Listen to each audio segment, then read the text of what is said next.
салом бинандагони азизу гиромӣ, пеш аз ҳама ба шумо тансиҳативу хонаободиро таманно дорем. Умедворем ки ҳамеша сеҳатманду комгор бошед.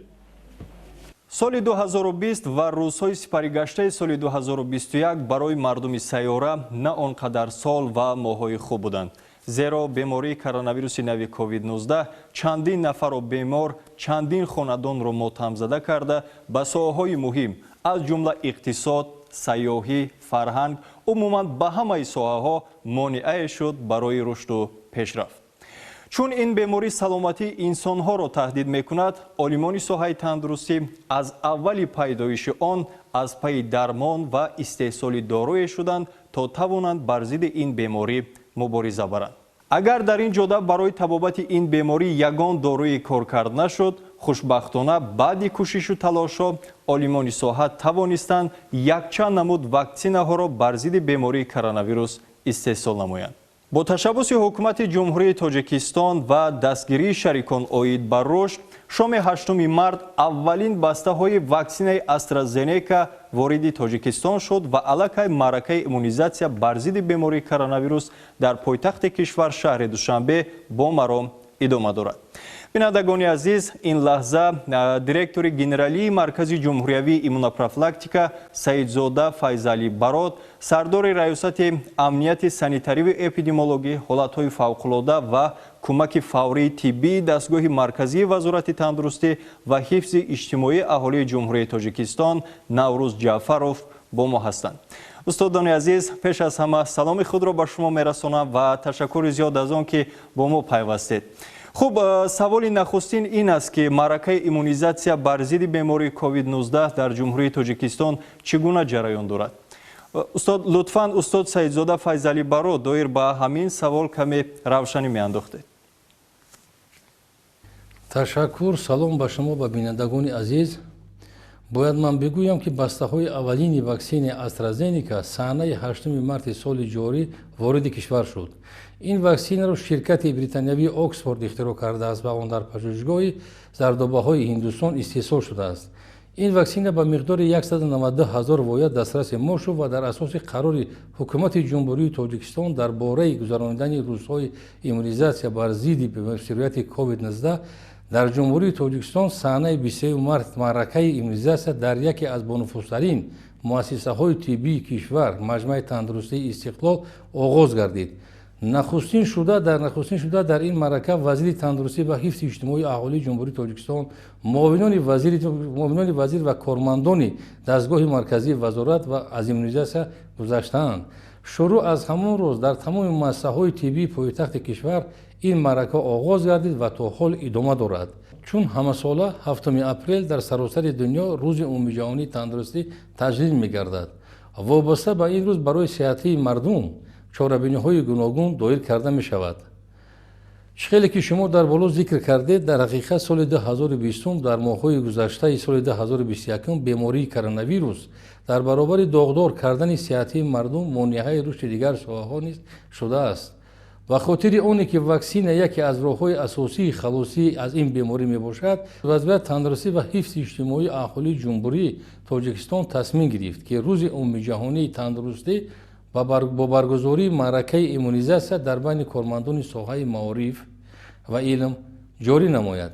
яъне шурӯъ аз 7 апрел аллаке қисмати зиёди кормандони соҳаи маориф ва илм низ бо як масъулияти баланди ҳифзи сеҳатии хеш ваксина гузаронда истодаанд. ташаккур. бигӯед ки зарурати гирифтани ваксина дар чӣ аст? ин ваксина ба организми мо чӣ медиҳад? вақте ки он вориди организми мо мешавад, кадом нақшҳоро иҷро мекунад? ташаккур. бисёр саволи хуб пешниҳод кардед. бубинед, ҳар як кишвар ба худ марз дорад. агар ҳамин марзро аз ҷониби сарбозон нигоҳ карда нашаванд, ҳар касе бихоҳад марзро убур карда дохили кишвар шудан мегирад. яъне ин сарбозҳо дар марз меистанд ва намегузоранд ки ягон душман вориди кишвар шавад. мо метавонем ки ҳамин ваксинро сарбоз ё ин ки муҳофизатгари ҷисми инсон ҳам гӯем. яъне ваксина мисли як сарбозе ки бо тамоми таҷҳизотҳои ҷангӣ мусаллаҳ аст ва душманро дидан баробар безарар мекунад, ваксин низ ҳамин нақшро мебозад. вақте ки мо ваксинро ба организми худ дохил мекунем, он мисли сарбози мусаллаҳ бо яроқу аслиҳа ҷисмҳои бегона махсусан вирусҳое ки вориди мо мешаванд ба онҳо муқобилат нишон медиҳанд ва онҳоро безарар мегардонанд. албатта дар замони кунунӣ ки бемории коронавирус то ҳол дар баъзе аз кишварҳо бедодгарӣ карда истодааст, мо бояд ҳатман ин ваксинро гузаронем то худро аз ин беморӣ эмин нигоҳ дорем. ягона василае ки моро аз ин беморӣ наҷот медиҳад ин ваксина аст, зеро то ҳол ягон маъводи доруворӣ махсусан барои табобати ин беморӣ вуҷуд надорад. мавриди зикр аст ки ин беморӣ боз бо шакли дигар аз худ дарак дода истодааст. ба ҳамин хотир мо бо роҳи ваксинагузорӣ бояд ҳомии ҳифзи саломатии худ бошем. ташаккур. тавре ки маълум гашт, маъракаи иммунизатсия то ҳол дар байни кормандони соҳаи тандурустӣ ва кормандони соҳаи маориф ва илм дар шаҳри Душанбе ҷараён дорад. хуб, устод Наврӯз Ҷаъфаров, тавре ки мо огоҳ ҳастем, шумо дар рӯзи нахустини маъракаи иммунизатсия ки дар муассисаи давлатии маҷмӯаи тандурустии Истиқлол доир гашт иштирок доштед ва ваксина гузаронидед. оё баъди гирифтани ваксина дар саломатии худ ягон ноҷуриеро эҳсос кардед? ва лутфан бигӯед, аз миёни табибон ва кормандони соҳаи маориф ва илм ки токунун ваксинаи мазкурро гирифтанд, дар онҳо оризае ба қайд гирифта шудааст ё на? ташаккури зиёд. салому паёми худро ба бинандагони оинаи нилгун мерасонем.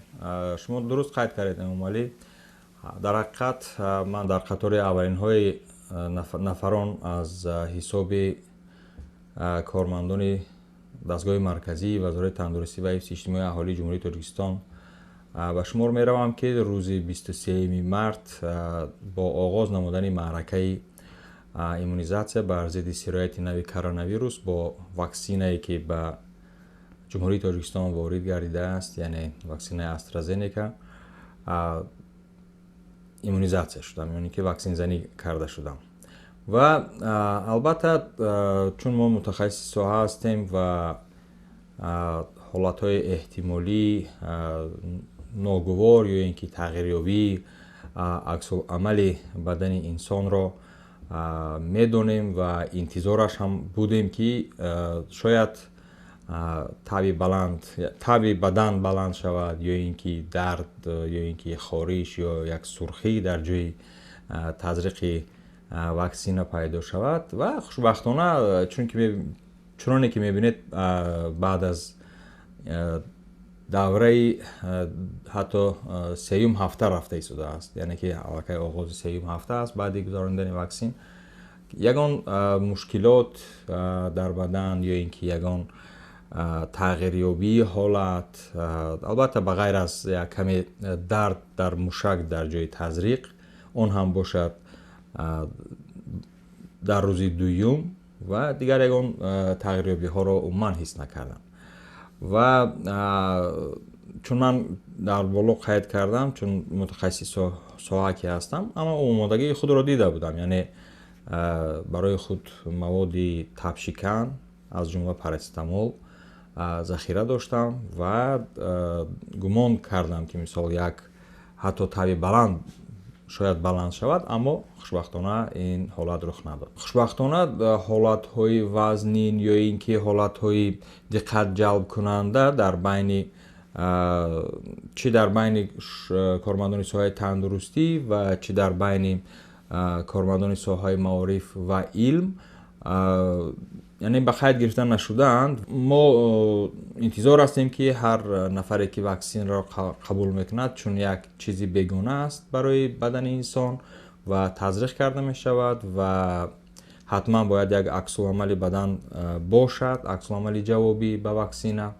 чунки танҳо дар ин ҳолат мо гуфта метавонем ки ваксина кор карда истодааст, яъне худашро нишон дода истодааст, яъне антитела ё ин ки подтанҳо, чун як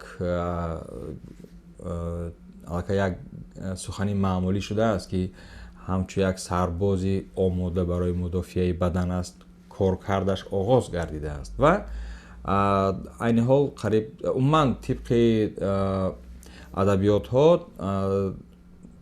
аз 2 то 3% бояд ҳамин хел ҳолатҳои тағйирёбӣ ё ин ки ба амал омадани аксуламалҳо ба қайд гирифта шаванд. ташаккур. Чӣ хеле ки мо аз расонаҳо огоҳ мешавем, дар кишварҳои мухталиф ин маърака яъне маъракаи иммунизатсия рафта истодааст. оё ваксина муқобили бемории коронавирус дар ягон кишвар натиҷаи хубе дар самти коҳиш ёфтани ин беморӣ додааст? агар ҳа, пас дар кадом кишвар? хуб, ташаккури зиёд. бозам бисёр саволҳои ба мавқеанд, чунки аллакай мо рӯи миз ё ин ки рӯи даст натиҷаҳои чораҷӯиҳои зидди эпидемикиро дар дигар давлатҳо низ мушоҳида карда истодаем ва дар ин ҷо амалияи кишвари исроилро мисол овардан мумкин аст, чун дар он ҷо баъд аз тоҷикистон ки эълони маҳви коронавирус ё ин ки қатъи гардиши коронавирус ҳукумати ин кишвар эълон дошт, баъд аз анҷом ёфтани маъракаи ваксинзанӣ аллакай ба хубӣ ман ба чашм мебинем ки мисол дар Исроил вазъият чӣ гуна аст ва айни ҳол дарвозаҳои кишвар ё ин ки умуман сарҳадоти ин кишвар бо дигар давлатҳо кушода аст, аммо новобаста ба ин бо назардошти пешгирии пайдоиш ва ё ин ки паҳншавии штаммҳо ё ин ки навъҳои тағйирёфтаи сирояти нави вирусҳои сирояти нави коронавирус, махсусан штаммҳои бритониёгӣ, штаммҳои бразилиягӣ, штаммҳои африқои ҷанубӣ ки аллакай дар гардиш дар як қисмати муайяни давлатҳо аст, назорат ва корҳои чорабиниҳои пешгирикунанда идома доранд. ташаккур. устод, шумо ин баҳсу мунозираҳое ки дар бораи ваксинаҳо дар фазои интернет чарх мезанад, чӣ назар доред? ин гуна овозаҳо ва таблиғоти як теъдод гурӯҳҳои аҳолӣ ҳастанд ва мутаассифона то ҳол боқӣ мемонанд ки бар зидди истифодабарии маводҳои иммунобиологӣ ихтироъшуда ва истеҳсол кардашуда ҳастанд. яъне агар бо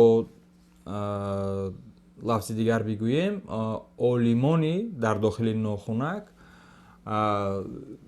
худро ки як ҳасбӣ меноманд, тамоми маводи иттилоотӣ бар зидди истифодаи маводҳои истеҳсолкардаи ширкатҳои ҷаҳониро яъне ки эътироф намекунанд, албатта як хатои маҳз карда истодаанд ва нафароне ки аз дунболи ин гуна сару садо ва овозаҳо мегарданд, зиён албатта ба саломатии худашон мекунанд, чун барои як маводи доруворӣ ё ин ки як намуди ваксинаро ихтироъ кардан пеш аз ҳама чӣ қадар вақт сарф мешавад. ташаккури зиёд устодони азиз, лутфу меҳрубонии шумо буд ки вақти худро дареғ надошта бо мо пайвастед. дар ин ҷо расидем ба фарҷоми барнома. бинандагони азиз, тансиҳат будани шумо орзуи ҳамешагии мост. бо риояи тавсияҳои табибон саломатии худ ва наздиконатонро ҳифз намоед. хайр то барномаҳои дигар.